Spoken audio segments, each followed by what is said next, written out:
My mouth-watering map-hopping adventure has taken me to the furthest corners of terra firma. After amazing adventures in the wilds of Alaska and the sun-drenched cities of Israel, I am now flying towards the increasingly popular flavours of Vietnam. Thank you. I've been watching Vietnamese restaurants pop up all over Britain, and because of the preparation and the portion control, it appeals to the health conscious. I mean, look at this for instance.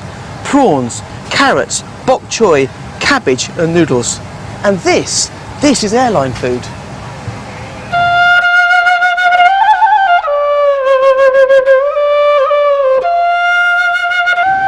My first stop is Hanoi, and with plenty to fit into their day, the Vietnamese spring into action at 6 a.m. And by 7 a.m, the street food is ready to go. Here they're cooking Vietnam's national dish, and I can't wait to try it, because it's meant to have originated right here in Hanoi. Pronounced pho in the UK and pho here in Vietnam, the dish is a rich chicken, or in this case beef broth combined with rice noodles and fresh herbs. Thank you very much. Now this dish is taking Britain by storm at the moment, and a lot of the sandwich bars are actually selling it. And essentially, it's such a wonderful thing to eat. It's simple, clean, straight to the point, and extremely good for you. And here, they eat it for breakfast. What a great way to galvanise the stomach for rush hour. There are about 4 million people live in Hanoi, and there are just under 4 million mopeds. I mean, they are everywhere, and it's all a bit scary, but one of the best ways to get around is one of these. This is a cyclo. After just surviving the mayhem on Hanoi streets, the old quarter, with its abundant street food, was like walking through a super intense farmer's market. There's bikes coming past me with everything on, from washing machines to hot food. It's crazy. In the UK, you might nip out for your giant soft peanut cookie or your Mars bar, but here, this is a sweet snack. They've got a boiled eel, and they've also got a crispy fried eel, which has been salted. Look at that. Fantastic, real street food. Really delicious. Come on, come on. Go. Come on. This is the best roasted meat shop in Hanoi. They've got roast duck. They've got pigeons, these little pigeons here, and even the tongues don't get wasted, they roast those as well.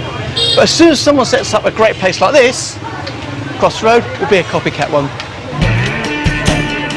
And the Vietnamese obsession with good food doesn't stop there. This is Chagga Street, an entire street named after a fish dish first served up in this restaurant over 100 years ago. And along with the fish, rice noodles play a pivotal role. In the UK we eat huge amounts of wheat, but they hardly eat any wheat here in Vietnam. It's all rice based. Complementing the fish and noodles, classic Vietnamese ingredients including basil, coriander and peanuts are all mixed up with fresh chilli. Wow. I can see why they named the street after this. Beautiful fish. Look at that. Continuing on with my tour de force of Vietnamese food, it was time to try something a little more jungle. Eating snake in Vietnam is a bit like eating lobster in the UK. It's a delicacy and it is quite expensive. However, one thing you can guarantee, that it is absolutely fresh.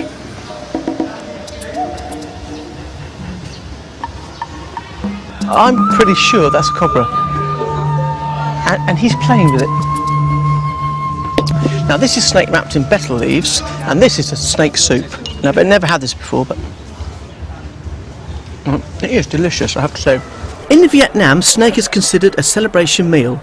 Down the road though, expat restaurateur Dan serves up typical Vietnamese snacks. But if you're expecting a packet of crisps, you haven't been paying attention. So Dan, what have we got here then? Well, this is a little bit of silkworm chrysalids. Yep. We've got some sandworms. Over here we've got some locusts. But it was the scorpions that had me a little worried. This thing is live and I'm still not quite sure if it is dangerous. But he's huge, isn't he? Imagine, oh, go to get me. And in typical Vietnamese style, the insects take no time to prepare.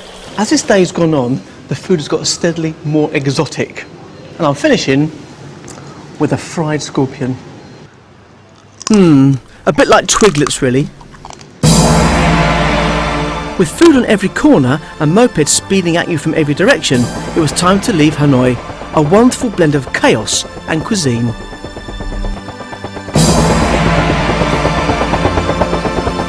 which is why my next destination seemed like a dream.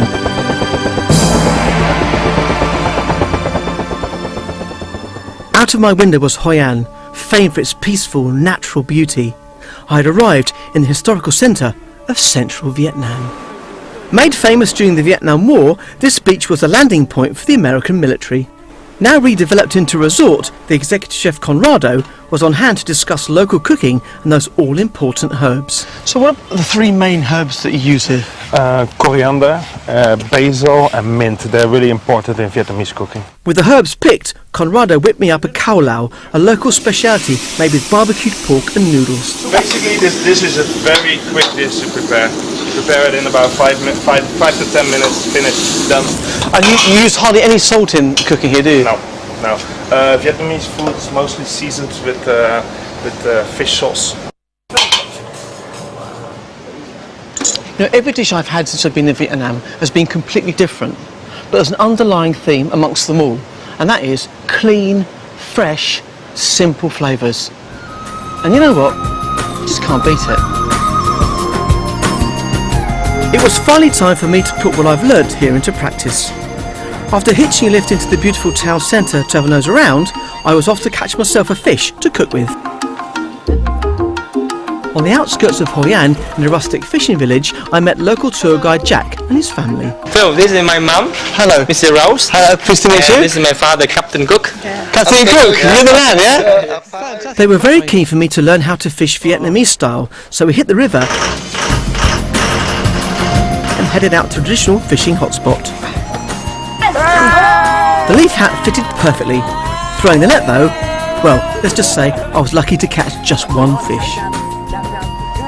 But as Jack explained, fishing isn't the only thing these canals are known for. So the Viet Cong lived in here in the war? Yes, they did throw the leaf in the palm tree, behind the palm tree, underwater, and they use a bamboo stroke to breathe like this. And how many years? About 14 years they survived. 1961 to 1974.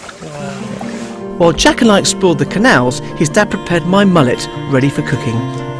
This is a grey mullet, so you'd get this in the UK. It's a really meaty fish, as you can see. Look at that, it's a beautiful colour.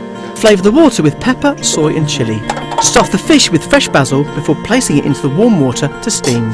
We're going to cook that for around about probably 3 to 4 minutes. For something to dip the fish into, I'm using fish sauce with a spoonful of sugar. And then I'm going to add a little bit of fresh chilli, adding a touch of soy sauce and Conrado's basil. So there it is. There's my steamed Vietnamese style grey mullet. Look at this. Well, there we are, folks. Wow. Have a tuck in, tell what you think. Try it. Is it delicious? Excellent. Excellent. 1, 2, 3, yo! Well, that went down well. From Hanoi to Hoi An, this trip has introduced me to a very welcoming and happy people with a passion for food. Next stop, southern Vietnam, and I can't wait.